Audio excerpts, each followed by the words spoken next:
At my graduation, the stadium buzzed with cheers, camera shutters, and families calling out names. I should have felt proud, relieved something, but my phone vibrated and everything inside me dropped. At graduation, Dad texted, "Don't expect help. You're on your own." The words cut sharper than they should have. After 6 years of nonstop research, late-night coding, and living off grit and caffeine, this was what I got.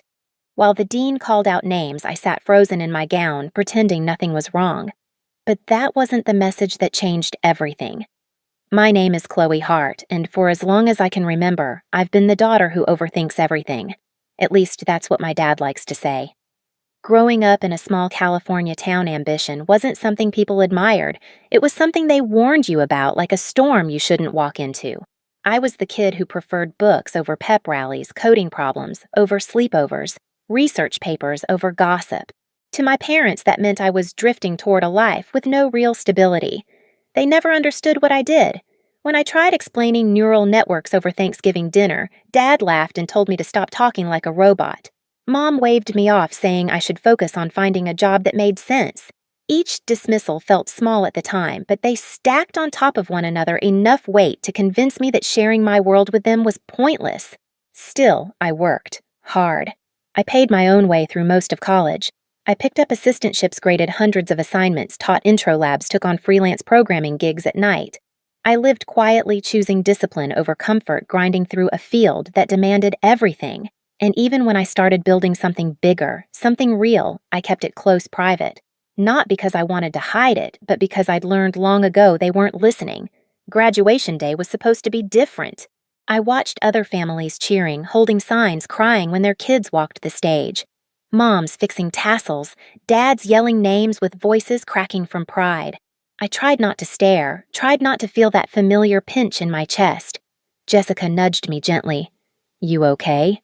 You look somewhere else." I forced a smile, just tired. But the truth was, Dad's message had lodged itself right under my ribs. "You're on your own." The timing wasn't an accident. It never was with him. He believed life was a series of teachable moments, and apparently even my PhD graduation was just another opportunity to remind me I wasn't enough. I sat there, surrounded by a sea of red gowns, pretending to blend in, pretending it didn't hurt, and pretending the life they thought I lived was the only one I had. The moment the ceremony shifted was so small, so ordinary, it almost felt unreal. My phone buzzed again, quiet, barely noticeable beneath the roar of families cheering each graduate's name. I assumed it was Jessica sending me a meme to lighten the mood. Instead, I saw a name that didn't belong in a stadium full of folding chairs and graduation brochures. David, my CFO. My stomach tightened. He knew where I was. He wouldn't call unless something was breaking news. I glanced at the stage 2 rows before my turn and answered in the smallest whisper. "Hey, I'm literally in the middle of Chloe." He cut in, breathless. "I'm so sorry, but I had to tell you, the IPO went live 20 minutes ago. We priced high." And he exhaled, almost laughing. "The IPO hit 6 billion. 6 billion. It didn't register at first. It was like hearing someone else's fortune." Then heat flushed up my neck. I could feel people turning, not because they knew what was happening, but because David's voice, excited and bright, carried farther than it should have. Behind me, someone whispered, "Did he say billion?" Jessica's head snapped toward me. "Chloe, what was that?" I didn't answer. Couldn't. My heart was pounding too loudly. David kept talking, unaware of the crowd that was slowly tilting toward me like a field of sunflowers. "We're trending on every financial site. Investors are pouring in. Chloe, we did it. The word hit harder than the numbers. For years, I'd hidden the company behind long nights, research meetings, silent work. And now, in the middle of the one place my parents believed I didn't belong, my secret life had burst into the open. I whispered, "David, people can hear you," but it was too late. His final line cut through the ceremony like a strike of lightning. "Everyone's calling you the youngest tech billionaire in the country." That was the moment everything around us shifted. Conversations stopped. A few parents actually stood up to look. I heard at least 3 phones start recording. The air felt electric, humming with disbelief. Then Jessica grabbed my arm. "Everyone heard," she whispered. everyone.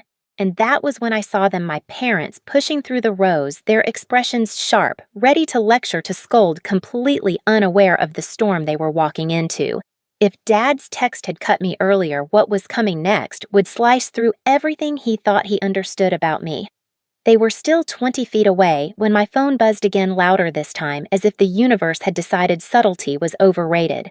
I didn't want to answer, not with half the stadium already staring at me, but the name flashing across the screen wasn't one I could ignore. Maria, our head of PR. I brought the phone to my ear, turning slightly so my parents wouldn't see the panic rising in my face. Maria now really isn't Chloe. I know you're at graduation, but listen, she said, her voice clipped and urgent. Every major outlet is requesting interviews. Business Daily wants a sit-down tonight. We've already been contacted by morning shows. Your name is everywhere. My breath hitched. Maria, keep your voice down, but she didn't. They're calling your valuation unbelievable. 6 billion and climbing. This is historic. A ripple of gasps moved through the rows around me. Jessica pressed a hand over her mouth. Chloe? They heard her too. Mom and Dad were close enough now that I could see the lines tightening around Dad's eyes, that familiar storm-brewing expression he wore when he was gearing up to set me straight. He had no idea the ground beneath him was about to disappear. Maria continued, her voice spilling into the open air like a confession dropped in church. You're going to need to approve statements. Your inbox is exploding. Multiple universities want partnerships. This is huge, Chloe. I closed my eyes for a moment, not to block the noise, but to process how fast my two lives were colliding. The private world I'd built in silence, brick by careful brick, was no longer private. My parents, the last people I wanted hearing any of this out loud, were now stepping directly into the fallout. I forced a thin whisper. Maria, I'll call you back. But when I lowered the phone, people were still staring. Phones still pointed. Some were even smiling, excited to witness a story they'd probably repeat for years. I was there when... And my parents. They stood barely 2 feet away now. Mom looked thrown off balance, scanning the faces around us. Dad's expression was harder, confused, irritated, trying to piece together what he'd just walked into. Chloe, he said sharply, what on earth is going on? Why are people looking at you like that? For the first time, I didn't shrink under the weight of his voice, because for the first time, he wasn't the one holding the narrative. Dad's voice sliced through the noise, sharp and impatient. Chloe, answer me. What is happening? Dozens of eyes flicked between us, waiting. The stadium around us buzzed with a strange mix of excitement and confusion, like people sensing a storm but not knowing where the lightning would hit. I stood slowly smoothing the front of my gown, trying to steady the tremor beneath my ribs. Maybe we should talk later, I said quietly. Dad scoffed. No. We'll talk now. His voice rose enough that a few people turned again. You storm off to get a PhD no one asked for and expect us to applaud. And now you're causing a scene at your own graduation. Jessica inhaled sharply beside me. Mom shifted uncomfortably but didn't intervene. It was always like this. Dad spoke. Mom fell in line and I learned to swallow my explanations whole. Not today. Before I could answer, my phone buzzed again, loud, insistent. I almost ignored it, but the screen lit up with Maria's name again. Dad noticed. Who keeps calling you? He barked. Is that another one of your little campus jobs, Chloe? You can't avoid real responsibility forever. A laugh, small, bitter, escaped my chest before I could stop it. Dad, that's not who's calling. He frowned. Then who I didn't answer with words. I answered by hitting speakerphone. Maria's voice burst out bright and unmistakably energized. Chloe, the valuation just jumped. We're past 6.2 billion. Investors are pushing the projection even higher. Also, you need to prepare for the press. They've already named you one of the youngest self-made tech billionaires in the country. Silence. Silence so heavy it pressed against my skin. Maria kept going, unaware she'd just detonated a bomb in the middle of the graduation ceremony. Board members are thrilled. Multiple agencies reached out about contracts, and the foundation wants confirmation that your donation will still be announced this month, Maria. My voice shook. You're on speaker.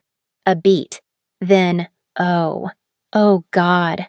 Okay. Well, hi, someone in the crowd actually laughed. Dad's face drained of color. His mouth opened, closed, opened again. Mom clutched her purse so tightly her knuckles went white. I ended the call lowering the phone. The air around us vibrated with whispers. Did she say billionaire? How old is she? That's her dad. Dad swallowed hard voice, suddenly thin. Chloe, what? What was that?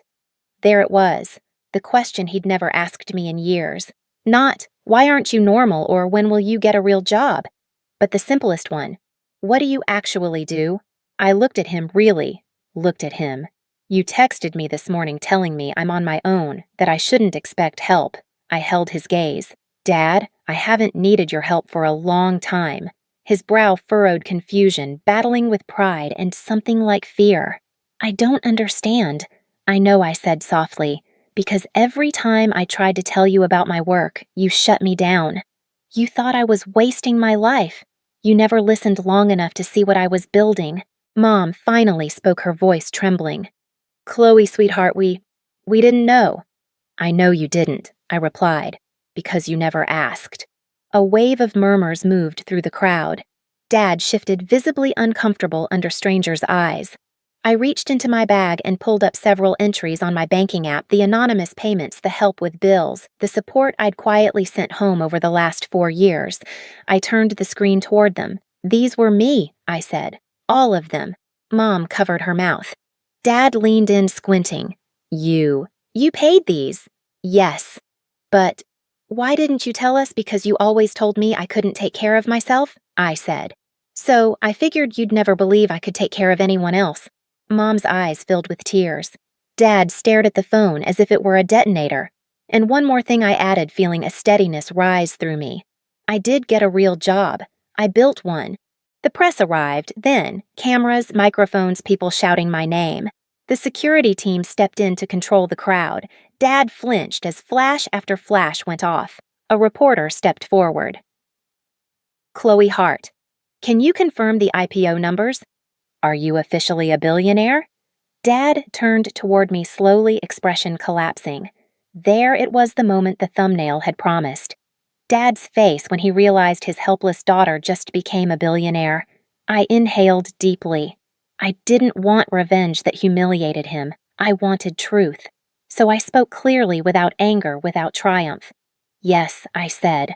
The company I founded reached a valuation of over $6 billion today. And yes, that means I'm independently stable, and have been for years. A collective gasp rolled across the graduates nearby. The reporter pressed forward. And your parents? How do they feel about your success? I could have said anything. I could have thrown them under the bus. But revenge isn't violence, it's clarity. They're here today, I said. And we're all still processing, but I know they care. And I know they'll understand my work one day. Mom started crying quietly. Dad's throat bobbed as he fought for words. Chloe, he whispered. I don't know what to say. You don't have to say anything right now, I replied. We'll talk, privately. He nodded slowly, the weight of every assumption he'd ever made settling onto him like a collapsing roof. As security ushered us toward a quieter area, the press still calling after us, I realized something monumental. The power dynamic I'd lived under my entire life, the one where Dad's disappointment defined me, was gone. Not because I'd become a billionaire, but because truth finally had a voice louder than his judgment. Security guided us to a shaded corner near the stadium entrance, far from cameras, far from the crowd still buzzing with the headline they'd just witnessed. The quiet felt strange, almost hollow after the storm of attention.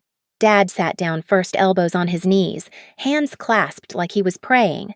Mom stood beside him, eyes red mascara smudging at the edges. For the first time in years, neither of them looked like they were preparing a lecture. Chloe, Dad finally said, voice rough. I owe you an apology. A real one. He lifted his head, meeting my eyes with something I'd never seen on him before, uncertainty. I thought I was pushing you toward stability. I didn't realize you'd already built more stability than I ever had. Mom wiped her cheek. We were wrong about your work, about your strength, about everything. Their remorse didn't erase the hurt, but for once I didn't feel invisible. I felt heard fully, finally. I'm not angry, I said quietly. Just tired. Tired of being treated like I don't know what I'm doing. I've been standing on my own for years. I just wanted you to see me. Dad swallowed, nodding slowly. We do now. And we're proud of you. Not because of the money, God, not that. Because you didn't give up on yourself even when we didn't understand. The words landed gently without grand gestures or excuses. No guarantees either, just the beginning of accountability. We walked back toward the ceremony together, still uneasy, still imperfect, but no longer pretending. Something had shifted. Maybe not enough to rewrite our past, but enough to change our future. When I finally stepped back into the sunlight, the ceremony still humming around us, I felt different, not because of the IPO, not because cameras had shouted my name, but because I'd stopped shrinking to fit their expectations. I'd spent years trying to earn a pride they weren't ready to give. Turns out I didn't need their permission to succeed. I only needed the courage to stand as who I really was. If you've ever been underestimated by your own family, you're not alone. Share your story in the comments and hit subscribe so you don't miss the next one.